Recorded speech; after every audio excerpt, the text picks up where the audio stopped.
this is now wholesale training of change, the new provisions which have come. It's like an overhauling of the mental training of the police officers of millions, lakhs, anywhere in India. So it's not only for constabulary or sub-inspectors.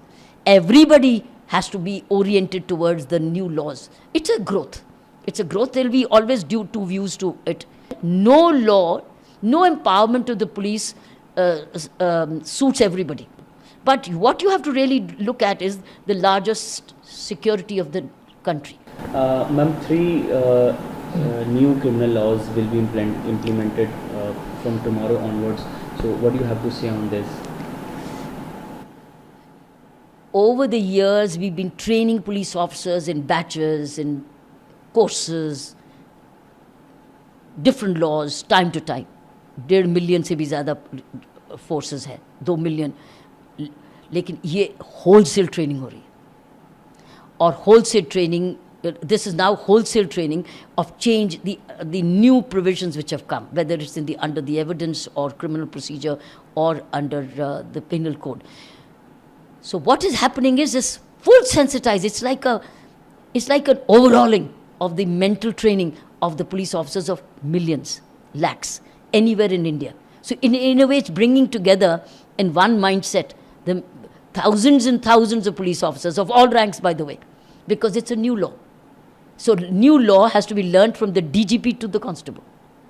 So it's not only for constabulary or sub-inspectors. Everybody has to be oriented towards the new laws, and not only police, the prosecution, the legal fraternity, the magistracy, and all others who have to now read the new laws. That means they're all becoming students of criminal justice system. Even prisons have been given a responsibility that if after particular defined definition, the prisoner is still with you in prison, it is the duty of the prison superintendent to inform the court that he has already done this much.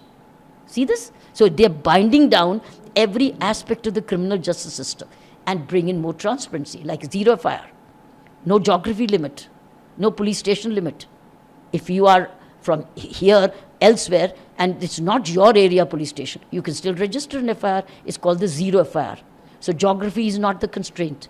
Police stations no more the constraint. You get a copy of it, and it's the duty of the police officer now to send it to the police station concerned. Similarly, if there's an arrest, it has to be announced, it has to be on record that this so-and-so has been arrested. If any arrest has been made which is petty offences, below 3 years of imprisonment, the DSP has to clear it. He has to approve it.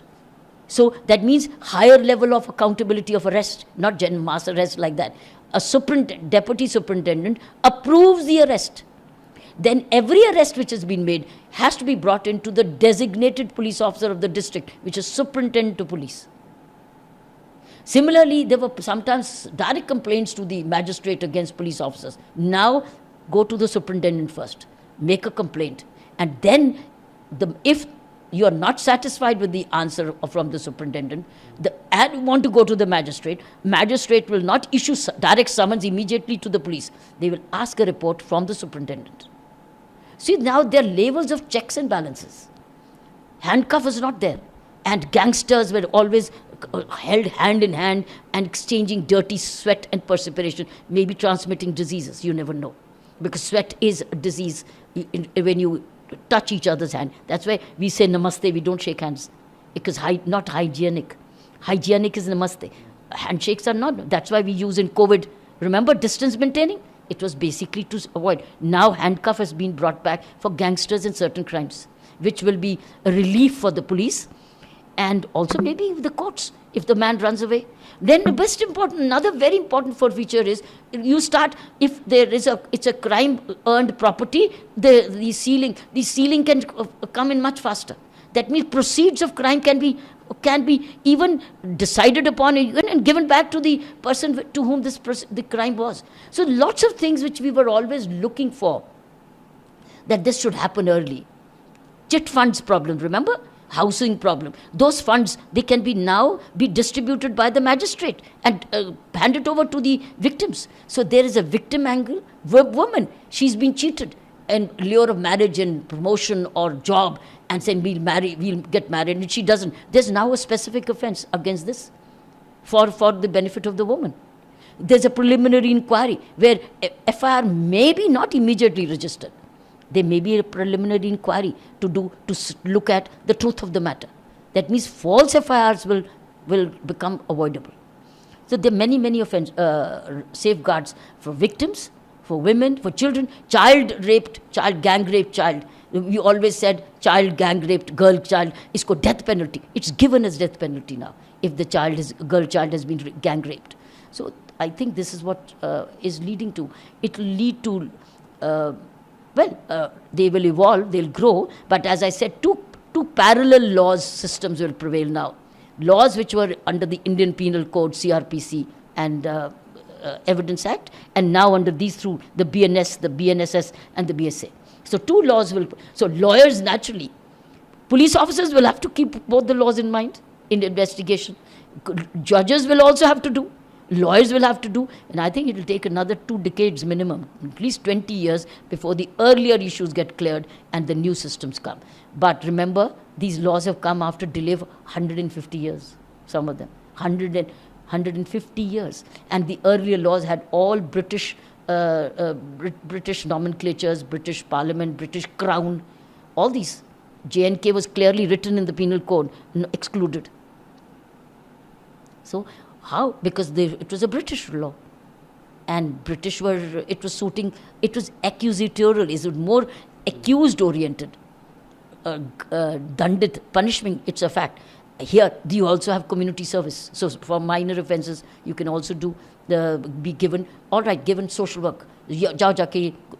Go serve the community, maybe in a hospital, maybe do road construction, maybe do difficult work. It depends on the judge.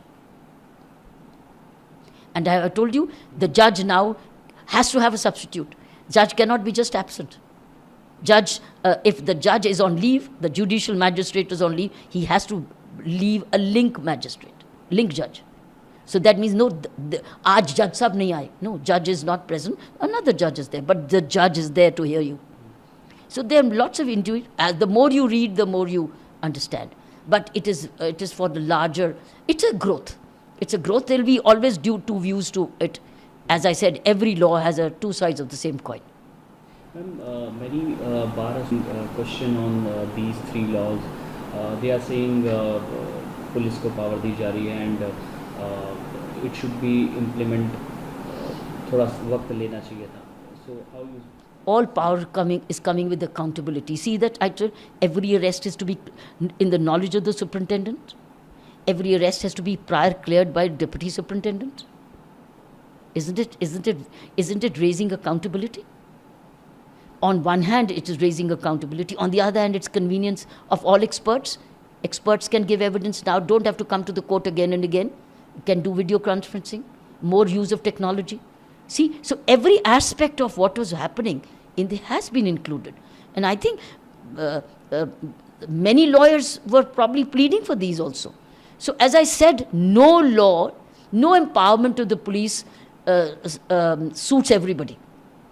There's the way of looking at the victim angle or the accused angle. But what you have to really look at is the largest security of the country, security and integrity of the country and the people. That's a larger role of the government of the day, and it's accountable to the people.